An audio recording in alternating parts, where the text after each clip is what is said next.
I'm Rob Daviau, and I'm here to talk about Betrayal Legacy. I assume that's the reason all of you are here. If not, just wander off, go play a game. Gotten a lot of good comments today carrying that around. A lot of people have suggested tackling me or otherwise running off, which is why it's an empty box, because I thought ahead. That is the first prototype. When you send a game off to a manufacturer, they send you often it's called the FEP, Final Engineering Prototype, which they say, we're about to make a lot of these, please say yes. You never say yes, you always say yes with the following changes. And these were all reasonable changes. The plastic was too bendy, the perforation needed to be changed, but all the stickers did the sticky thing and they were all cut well and the cards were in the right order. So we gave the go-ahead last week, and they're making them. So in November-ish, I think they were hoping for Halloween, but let's say November because it's a complicated game because I'm me.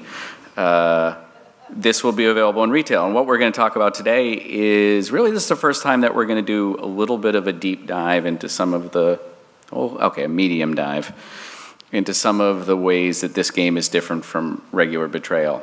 It's early. The issue of talking about stuff too much right now and getting too into it is you build excitement now, and then November comes, you're like, what happened? Why is this game late? I remember hearing about it in the summer. So this is going to be a little bit more, but we're still going to hold some things back for October, right when we're on the verge of doing it. So I'm going to ask some obvious questions. I do not expect to be surprised by the answers, but it doesn't hurt to ask. How many people have played Betrayal at House on the Hill here? Okay. 100% or close to it. How many people have played a legacy game? Okay, well, you're in the right place then. For those of you who don't know, I had a hand in the design and development of the original Betrayal. It landed on my desk in 2000 at Hasbro. I was blown away by the brilliance of the idea. Haunted house and the different haunts and traders, and a lot of what is in the final game is what landed on my desk. And then I spent about 18 months playing around and changing some of the underlying systems and mechanisms to make the game kind of what it was. And then it went off to a third group at Wizards of the Coast. There was some internal reshuffling at Hasbro, and they literally like pulled it from my hands, you know, as I was crying as it went out the door. And then a different team kind of finished it up. And truth be told, I knew they would never be balanced, and so they were responsible for doing that. And I was almost like, okay, it's not my problem to balance it. And quite by surprise, the game has caught on and done very well. Well, not by surprise, because I really enjoyed it, and it's taken on a life of its own. So Wizards came to me 2 summers ago, maybe, and said they wanted to do a Betrayal Legacy, and I'm like, I don't even care if this doesn't make business sense. The answer is yes.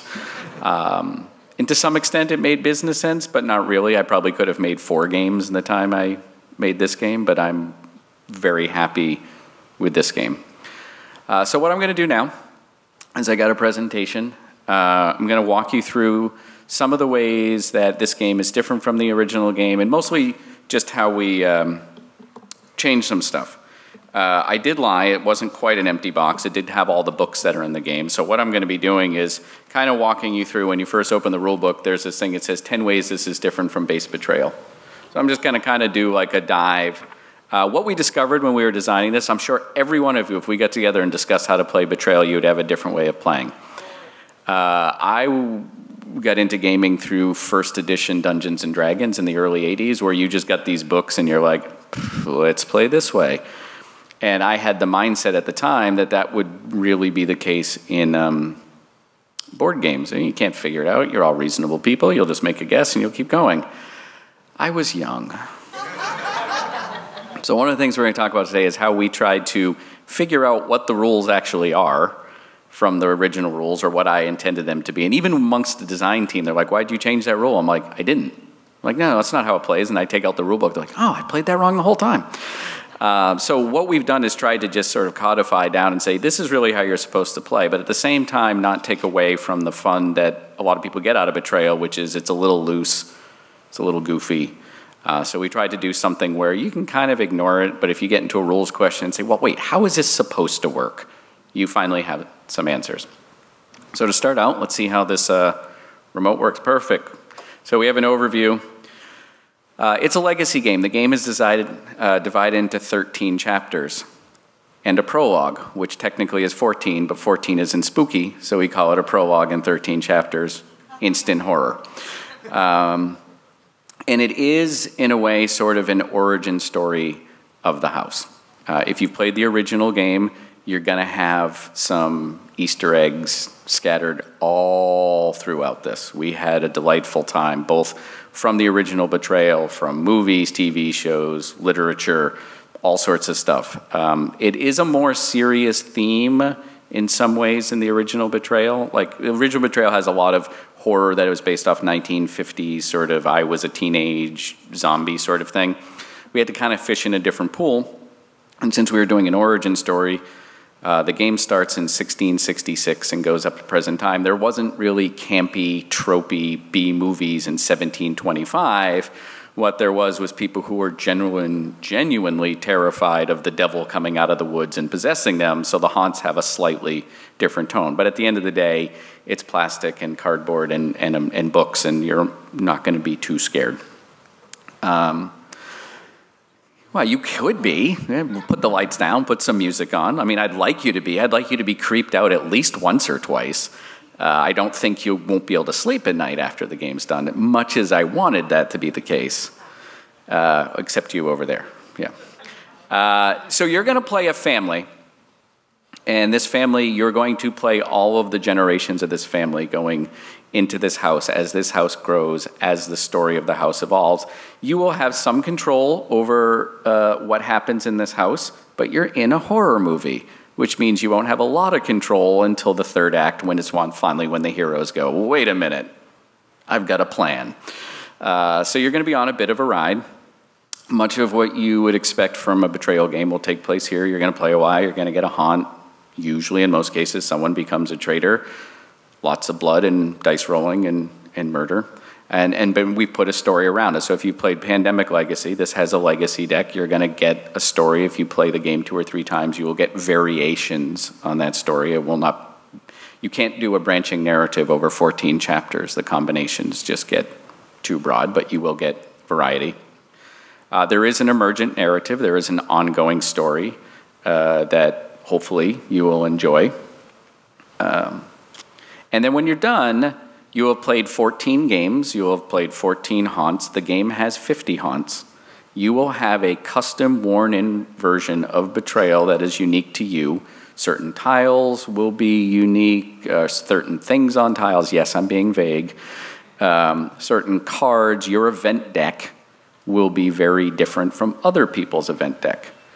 Then you can just play Betrayal. You could say, do you want to play Betrayal? You can take down your base set, or you can take down your legacy deck, and you won't have seen 2/3 of the haunts. In fact, some of the haunts you don't even get during the campaign. You just get them in free play when you're done.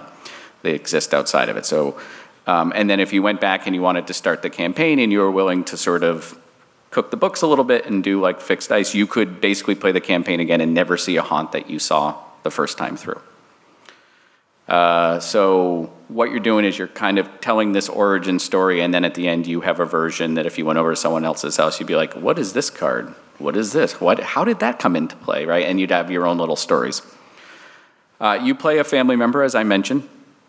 These are sort of the ancestors or of the archetypes in the original game. So there's a strong family and a smart family. And at the beginning of the game, you write down on the back, oh, it's chapter 2. It is whatever it is, like 1702. You write down the name of your person and their age, and you pick a figure, and you're often playing. And it says at the beginning, like, introduce yourself. Like, oh, my uncle came in this house and never came home, and I want to know what happened to him. Just a little bit of light role playing. I mean, he died, and you probably will too, but occasionally you survive. And then you can have good fun and be like, I came here as a kid, and I swear I saw a ghost, but I think I was just a kid, so I'm going to check it out again. And you'll see a ghost again. And so sometimes you might have the same character last 2 or 3 generations. I mean, I saw people pushing it like, I'm 128 years old. That's your game. Just have fun. You can have long-lived people. You won't have many of them, so enjoy them when that happens. And so then at the end, you'll be writing your own story. What I really always liked about Betrayal is it gives you a bunch of tropes.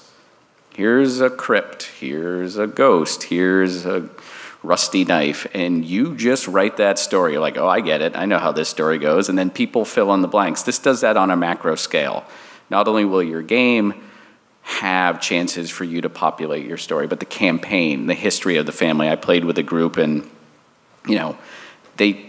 weird stories emerged, right? Like why this room, because there's no bathroom in Betrayal. So they just started writing all sorts of stories about where the bathroom really was in this house. I'm not going to get into it. I'm sure you'll have all sorts of stories like that. But it was amusing. And yeah, there's 52,488 different paths that you can take through the campaign version of just different haunts. That does not include, it'll be more different depending if you win or where you lose. Different cards will come into play. Where other things happen, we'll tweak it through there. But just in terms of getting different haunts, there's 52,488 different ways through the campaign. All right, with that sort of an overview, and I am going to take questions at the end, so if you have questions, we'll come up here, so just keep it in mind. But I do want to kind of go through the different ways that this game is different. All right, 10 ways this is different from the original game. Quick sip of coffee. And I'm back. There's a campaign mode, guided by the legacy deck. I covered that, so we've already done one of that. There's actually 2 legacy decks. That's not a spoiler, because when you open the box, it'll be like, this is the second one.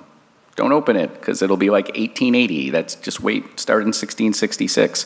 Get it? 1666, right? See, there's an Easter egg right there. I gave it to you. It was also a good time to start it. There is an outside region. Houses live someplace. The original game, you walk in, the door closes behind you. This is not a haunted house when it starts. It's actually a pretty small house. It doesn't have many rooms. It's a homestead somewhere in the New England countryside. So one of the things that will happen every chapter is you'll be putting more rooms in.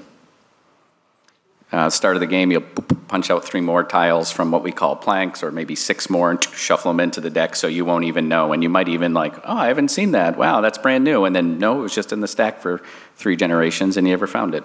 So there's the front steps. That's the real art. It's got an L because it's a landing tile. This is, again, one of the things that we tried to do was like, you can go to any landing.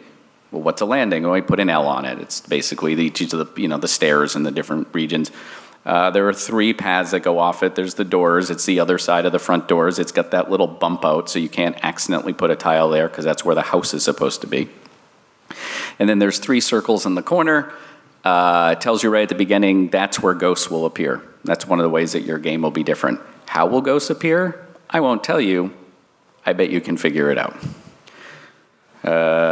And then like right next to it, here's a creek. That's an item tile, and you can see that something happens on the creek. I'm going to get back to it in a minute, so boom, it's gone. So some tiles have new features. There are secret passages and ghosts and runestones, and sometimes more than one symbol. So here is an opening thing that you find in the basement. It's the crawl space. Every good homestead needs a crawl space in the basement. You store your potatoes, corpses, whatever you need. It's got 1 ghost, comes pre-populated. Just because you're new to the house doesn't mean the house doesn't have a history before you get there. And it's an event tile, and it's got a secret passage. What happens is secret passages allow you to travel between 2 secret passages as if they're connected. The game only starts with 1. It's a legacy game. You will put more down, so your game will be different from other people's game depending on where your secret passages are. Runestones. Here's in the woods. There's some old stone covered with runes. I have no idea what they do, probably nothing. And then some tiles will have more than 1 symbol. Like you have an event tile there. Sometimes you'll find tiles where you're asked to do 2 things when it's discovered. But since you don't discover that for a while, we're just going to move on. Let's see. In the original game, you remember like that tile can only be on the upper floor or ground floor. We continued that. So now here's an item card that you will only find on the ground floor, an event card that only takes basement or on the outside. The reason we did this is you're going to be playing in this house again and again and again. And if there's a shotgun and you really like it, especially if it's your family's heirloom, which we'll get to in a minute, you kind of want to know where to find the gun when things go wrong. And if you're paying attention, you're like, I think the gun's upstairs. or on the ground floor. It also allows us on an event deck to be more thematic, right? It's hard to write an event card that makes sense outside, in a basement, in a ballroom, and upstairs. So this allows us to sort of tweak some cards. Most things appear in 2 places. Occasionally it's 1. Very rarely it's 3.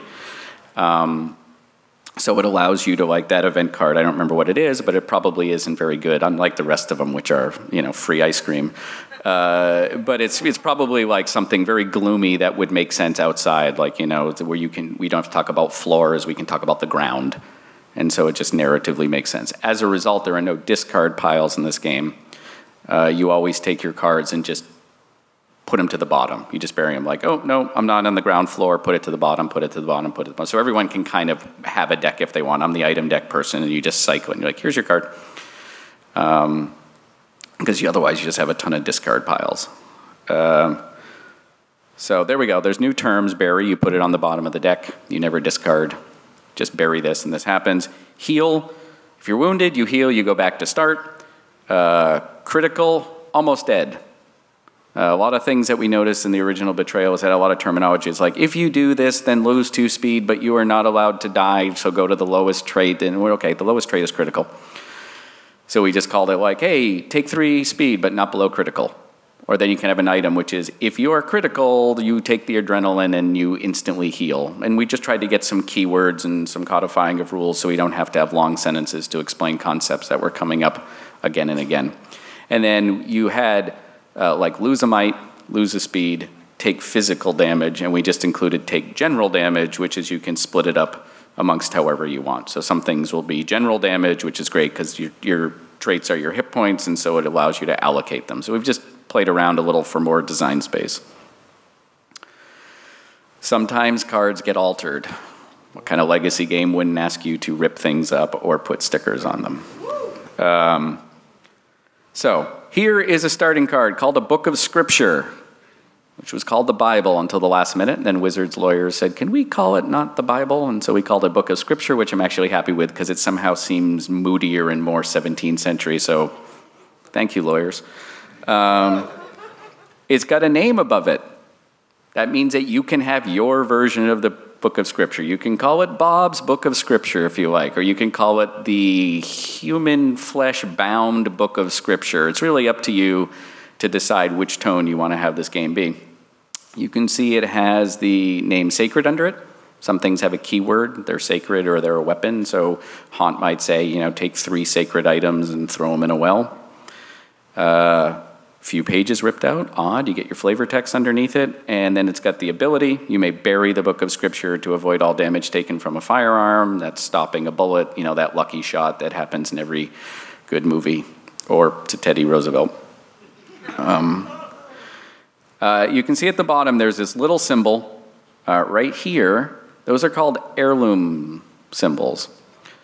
Once per game, when you first draw an item card from the deck, not if you pick it up because someone died or someone handed it to you, but if you find it, you might decide this item speaks to you, and you can make it your family's heirloom. You have 9 heirloom stickers to use in the entire campaign, so you may not use them. Well, you won't use them every 14 games, but you can just get them over with right away. You can hold on to them. It's not high strategy, but you got a little bit of decision there. And you can see, and when you do, that's when you name it. 3 people may have found this Book of Scripture and decided it wasn't for them, and then you finally go, you know what? I like it. This is mine now, because it's a horror thing, and so you're greedy, and you just grab things. And it says if this is your family's heirloom, you gain 2 knowledge instead of 1. So it means 3 games later, when your grandson walks into the house, you're like, that's my grandmother's Bible, or Book of Scripture, she called it. And you get it, and so you end up with like, hey, I want that, that's mine. And sometimes people do a little bit of, trading. Well, I'll give you your this if you give me my family's that. And again, I'm not saying that because new items come in, and that's part of the journey. I did that once during play testing, and then the other person became the trader, and then they shot me with a gun that I had traded to them, and so I didn't do it ever again. That's a pro tip. So that goes on there, and now that is yours. And when they all get altered, mostly it's naming, mostly it's stickered. Occasionally we're going to ask you, you will go through, and there is a deck of cards called the Purgatory deck, which are cards that are not in play.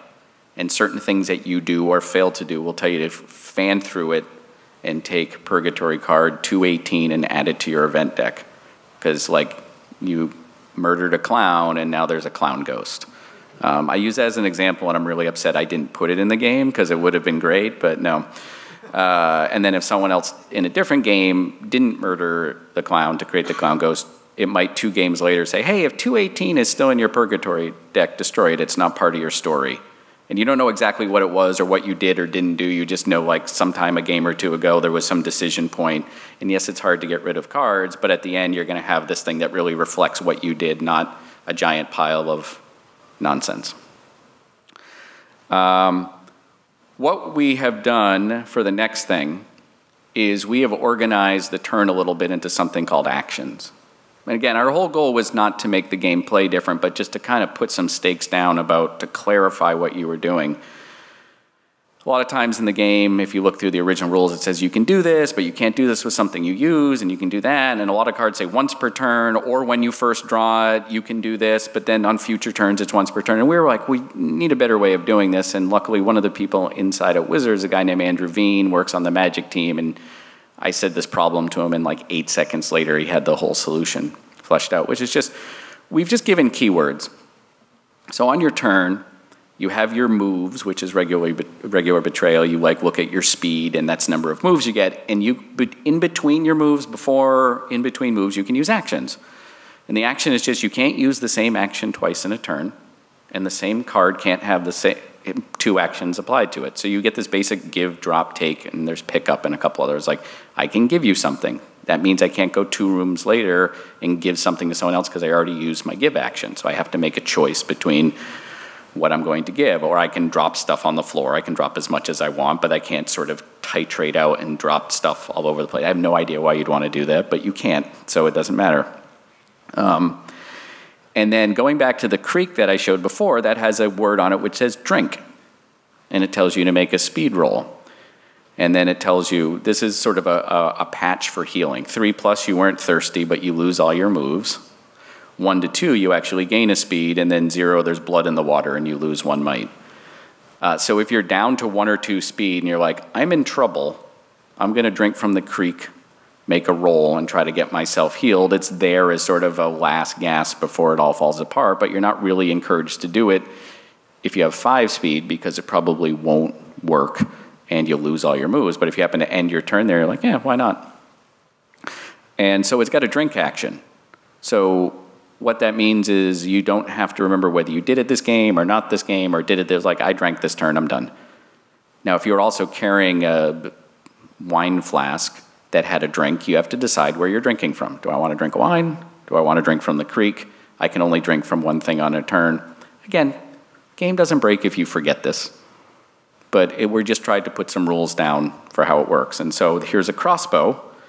It's got an attack action, and it's got a little speed in parentheses, and it's like you get 1 attack per turn. This is like in the original game, it's 1 of your actions, and this one happens to tell you to make a speed roll as opposed to a might roll as opposed to a sanity roll.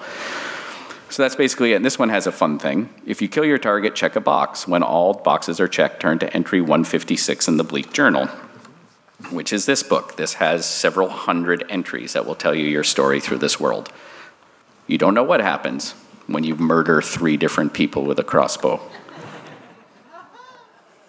Maybe nothing.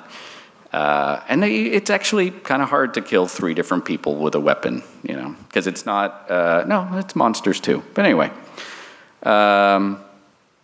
So as a result, how do you keep track of whether I used something or didn't use something? You just tap it.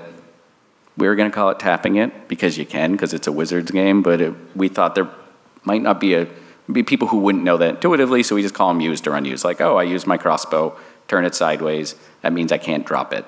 And what we were trying to avoid, which is something you'll be like, hey, but this is how the original game works, it's a lot of fun, is I shoot something with a crossbow, I give it to you, you shoot it, you give it to me.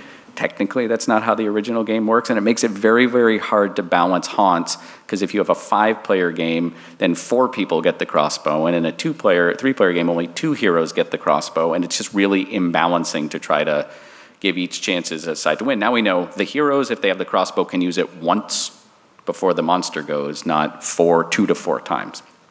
So that's why that constraint is there. So if you see a give, it says, give as many unused items and omens of yours as you want to another player on the same tile. They receive the cards used. It's not a big deal. You untap them at the start of your turn. So again, I don't want to make it look, again, like we did this incredibly complicated system. It's just there, like, here, take it. And you might go, wait. Didn't you use it this turn? Like, oh, right, I can't use it. And give it. Some people tap, some people don't. But this also carries through to haunts in a way that I'm going to explain in a minute that just helps you remember what you can and can't do. So no. Apparently I had to put X's there. Just visual confirmation. Haunts trigger differently during the campaign and in free play. In the campaign, the legacy deck will tell you how the haunt is triggered. A lot of times it's a roll, like the regular game. Has anyone played Betrayal at Baldur's Gate? Okay, that is a slightly different haunt roll. I don't know if you've noticed. That's what we're using much of the time here and in free play. It's different than the standard game, which is why it's part of this list, but it's I was starting this game as Baldur's Gate was finishing, and we were talking about it, and we came across this new system and ran the math, and they went with it and it worked better, so we kept it for ours as well. The goal in the campaign was always every player gets at least one turn before the haunt is triggered, preferably two, and every person gets one turn before the game is over, preferably two. I cannot promise in a game that combines two of the wonkiest systems, Betrayal and Legacy, that will always hold true, but it's one thing if you're playing Betrayal and you're like, wow, that was a fast, unbalanced game. It's a different thing if you go, wow, Chapter 3 was 8 minutes long, and you can't do it again. So we have tried to put more controls in. Now I'm going to get into how we change the haunts. One of the things that we realized is learning a haunt is like learning the rules to a game. And as we all know, the best way to learn the rules of the game is while people are waiting for you and you're outside on the back porch under duress. That's how I always learn all my rules before I teach people. I mean, no one likes to learn under duress. Some people don't like to learn from reading. Some people say, well, we'll just figure it out as we go when you do a game. And haunts make that harder because you're supposed to learn it and integrate it and play it. And it's even harder in a legacy game because you don't want to mess it up. So we tried to change the way that you can process information.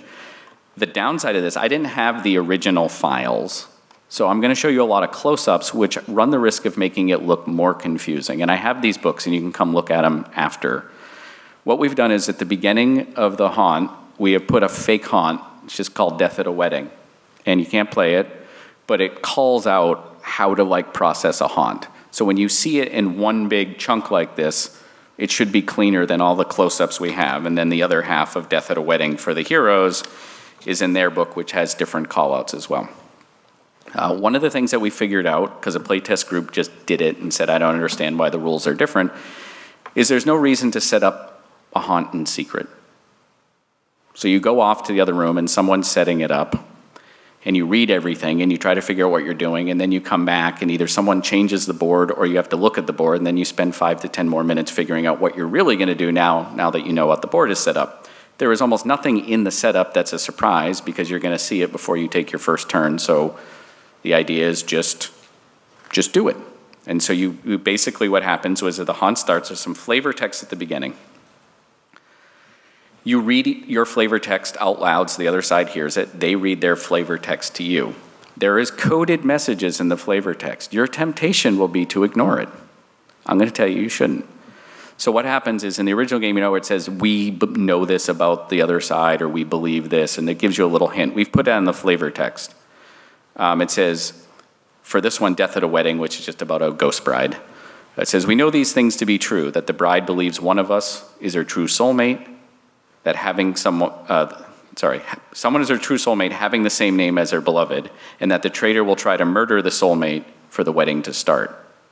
So you've just learned a little bit about what the traitor and the ghosts are going to be up to. Like, oh, one of us might be the soulmate, and they're probably going to murder us. A lot of people go, okay, and they skip that, and then when something happens, they're like, whoa, I didn't know that was going to happen. We give you a little hint of what the other side is up to. We don't give over. You still have your secrets, and you still get a chance to go back, aha, and do something unexpected, but we wanted a little bit of a hint. Then you do your setup. Then everyone splits up. So I'm going to kind of show you how this works. Each haunt has an overview, which either says you may do this or you must do this. So here is a must. You must banish the bride to bring her to final rest. And then there's this little blue box that says banish the bride, main goal. Anything in a blue box that says main goal, you have to do to win the haunt. Just look at the blue boxes and do what they say, and they're usually, as much as we could, written in the order you have to do them. So if you had to do something before you banish the bride, that would appear earlier in the haunt. So you're like, do the first blue thing, do the second blue thing, we're done. This uses an invoke action. So you're like, I'm going to go to a tile where an omen card's drawn, an omen tile. I'm going to use the invoke action. You don't need it. It's not like you need the skill invoke. You just say, I'm invoking, and you do it. And you make a knowledge roll, and it says roll 4 additional dice if you say the name of the bride's soulmate. That's a lot of dice. That would be good. And you add 2 to the result if the bride's on your tile, and then it gives you a little table. So that tells you what you have to do. Okay, great. We have to go to an omen tile. We have to get a 13 or higher. That's a tremendously high number, so we should probably either be with her or find the name of, get the bride's diary, or learn the name, or do something to boost this, because we're not going to get a 13 normally. An average roll in Betrayal is 4. A high roll is 6. So unless you're doing something to get to 13, you're going to be in trouble. So here's a side goal. Now, you don't need to do a side goal. Side goals are in pink. But it's often a good idea. So you can see here, if the identity of the bride's soulmate has not been revealed, you use the study action, you make a knowledge roll, you add 1 for each sacred item you're carrying. So, okay, we're going to get a bunch of sacred items. I'm going to make a study roll. It's a knowledge roll. I'm the smartest one. 6+. Now I know the identity of the bride's soulmate.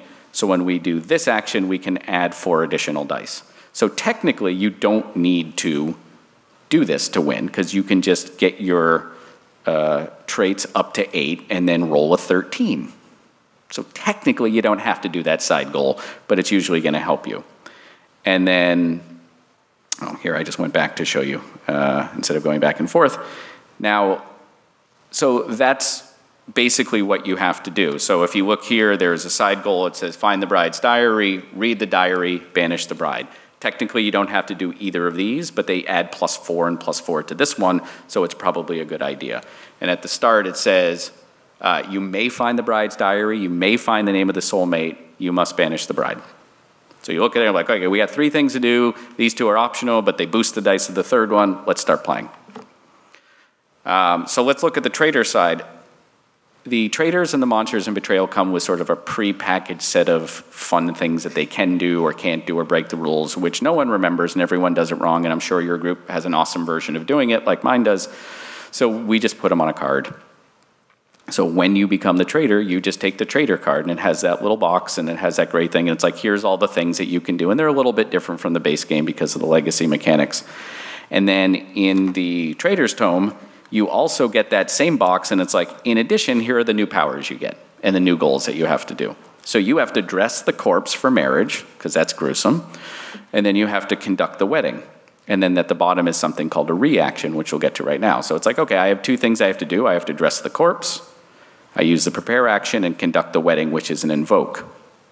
These use 2 different action words, but if you remember before when we talked about it, if both of those were prepare, you couldn't do both on the same turn because you used your prepare action. That's a way that we can kind of, again, where I said everyone gets 2 turns, I'm like, no matter how good you were, you couldn't do something with the same keyword in the same turn, and so therefore it just makes sure that the game goes a little bit longer and gives us more control. And at the bottom is this thing called a reaction, which is the 3rd thing. There's main goals, side goals, and reactions. Reactions are, hey, pay attention to this. This is outside your control. If this happens, read what's in the box. So this case is if you die. Oh, if I die, something happens. Great. I'll keep that in mind when I die. But it might say when someone enters your tile, when the creek is discovered, if you pick up a sacred item, like it's basically things that are just going to happen. And those are the only things you need to remember. Monsters also come with their own card with their prepackaged stuff. And then in the haunt is a monster box that tells them what they do. Oh, this monster, the bride, has a speed of 6 insanity and has a sanity attack. They have no goal. The bride isn't going to win. The bride, as the monster, is going to help you win. You, as the traitor, have what you need to do to win. So hopefully, even though you're seeing them in bits and pieces, when you kind of see them all together, here's your monster, here's your person. It's all summarized at the top. Then there's the usual flavor text that goes with it. So that is a very quick run through of a little bit of how the campaign's organized and how we've sort of like tweaked a few rules. The whole idea was to make it just a little easier to play and get into. And there's a lot of concern in a legacy game of, I've messed it up. What did we do? It's chapter 5 and I read a rule wrong. And first of all, it's fine. You can just play it again if you want, or you can just roll on to the next one. But we really tried to minimize the stress that would come from learning how things work. And we discovered there's really, who likes being the traitor? Who hates being the traitor? Yeah, that's about right. There's usually, it's a 2/3, 1/3 split. The people who like being the traitor are like being the DM. They like being the bad guy. They like, dance to my tune. Let's do this.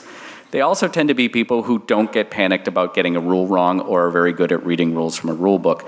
People who don't like being the traitor often are afraid they're going to ruin everyone else's time by messing up and don't like reading rules from a rule book. But since we don't have control over who gets it, we tried to make it easier for everyone to be like, okay.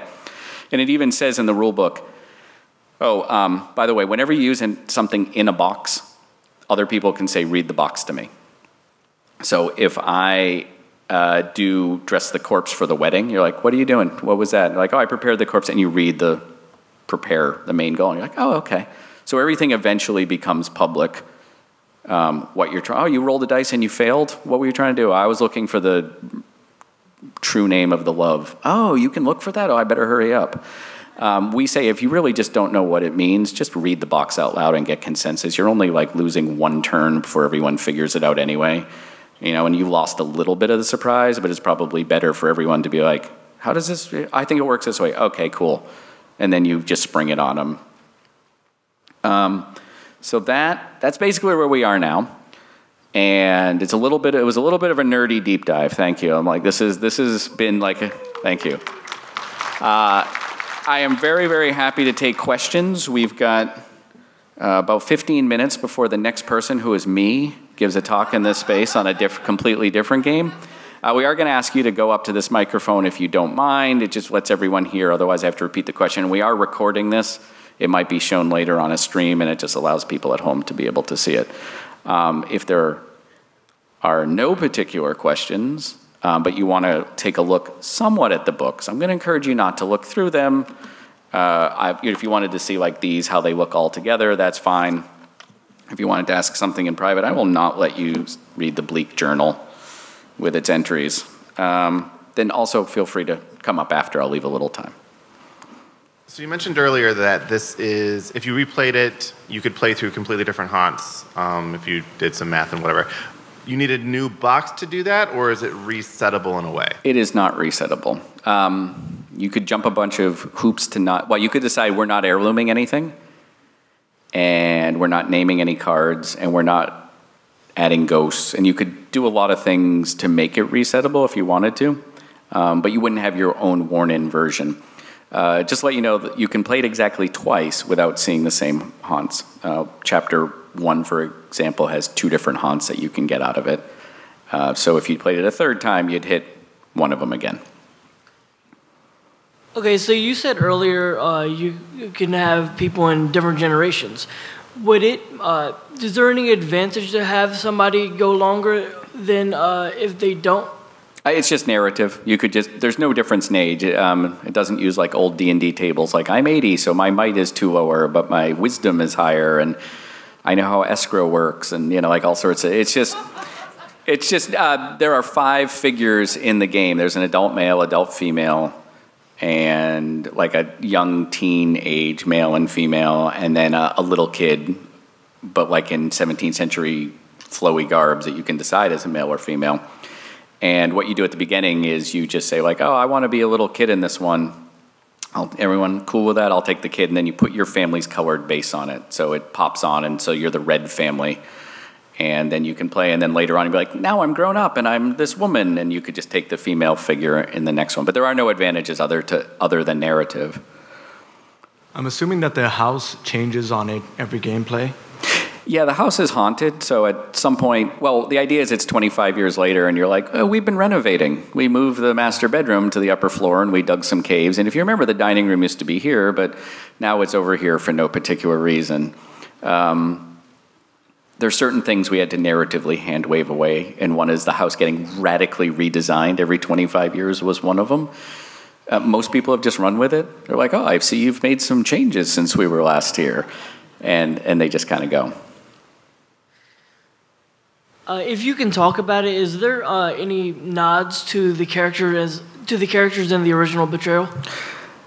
I'm not going to get into details, but we have buried as many things as we could from the original Betrayal in this. From cards to throwaway lines to characters to haunts to everything that you can imagine. So you said there was 13 chapters, and I'm guessing each chapter is one sitting. Mm-hmm. Okay. About how much is the typical game time for each? The game at the beginning is the house is small. It's a knife fight in a phone booth, like you can't get away. And then by the end, it's expanded to be larger than the original game. I would say the first games are more like half an hour to 40 minutes. Might be a little longer, like the prologue in chapter 1 is you're still like, how does this work? How does the legacy deck work? But then as the house grows, I would say that the chapter 13 is probably about 2 hours. And obviously it's longer with 5 than with 4 than with 3. The game is 3 to 5 people. If you have 2 people, you can't really have a team of heroes versus a traitor. And if the original game plays 6 people, it just takes too long. And it was just hard to balance when you have 5 heroes versus 2 heroes. Like we found balance for 3 and then go up or down 1. That's also in the books. I didn't remember to put it up there. You'll see things in brackets. It'll say like end place, bracket 3/5/8, close bracket, ghosts in the thing. And that tells you 3-player, 4-player, 5-player. You take the left bracket, the middle bracket, or the right bracket. Or you need to roll a 12, 14, 18 to survive. We try not to do it for rolls because it's confusing. More often we would say, you need a 14, and then we'd say add 1, 2, 3, or 3, 2, 1, so that we could weight it for different things. And if I could ask one more, Yeah. About how many people would you consider optimal? 3 to 5. As much as we tried to do it, I think the traitor has a slight advantage with 3 and the heroes have a slight advantage with 5. We tried to balance anything, but it's just, there's so many things outside our control of what you found and what you've done. 4 is in the middle, so you'll probably get the most balance. We tried to balance every one. I solo played every one of these about 5 times in a row. I did a lot of yelling to the haunt writers. They did yelling back at me. So we tried. There might be a few free play ones that didn't get as much balancing because it was, we wanted to get the campaign done. We wanted to make sure that your first 5 chapters, you're like, I'm in. And then, there might be the free play ones get a little goofier. Is traitor selection still completely random? I mean, are there odds that someone might never be the traitor through all? Yeah, just let them be the traitor. Okay. But yeah, no, like I've never been the traitor. You're like, all right, you can be the traitor. I mean, we mix it up, but it is completely random. We actually had a lot more control in early playtests of both traitor determination and haunt triggering, and boy, did people break that. It's like we had to keep taking control away from people because it's a horror game and stuff happens to you. Like you would know, like, oh, find this omen. You get a little flavor text, like, I think I left it outside. And they're like, oh, the omen's outside. The haunt's going to trigger outside. No one go outside until we've maxed all our stats and have all our weapons. And then they would just cooperatively do that.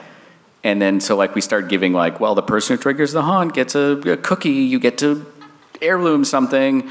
And then people would just run and trigger on the first turn.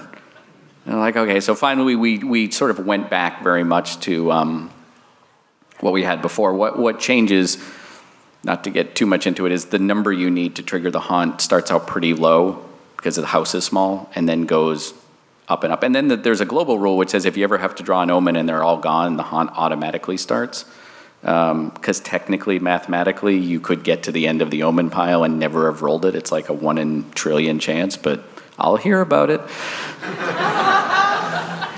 What we've tried to do is each chapter is a different, I don't think I mentioned this, each chapter is a different period in sort of, it's American really, but American we don't really get into America, just the writings of America. So we tried to trigger the haunts for that chapter to match the sort of horror of that. So if you're in 1830, you're more likely to get a Frankenstein-style haunt, and you'll get an Edgar Allan Poe one in 1880, and you'll get a radiation fear one in 1945, and you'll get a witchcraft one in 1680. And the whole idea is, as you're playing, you will go through these different genres, and it won't be radical for the most part. But what I would ask people, they'd be on chapter 10. I'm like, does this still feel like 1630? Like, oh no, it's 1901. Like, why, it doesn't feel like it at all. But so we've tried to, with the rooms that come in and the items that you find and the haunts that you go through, to kind of progress you through this 350 years of history, give or take. Anything else? Anyone else want to say anything? Thank you. You all buy 2.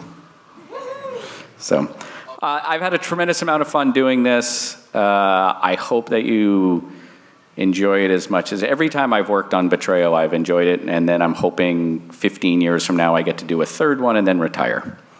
So thank you.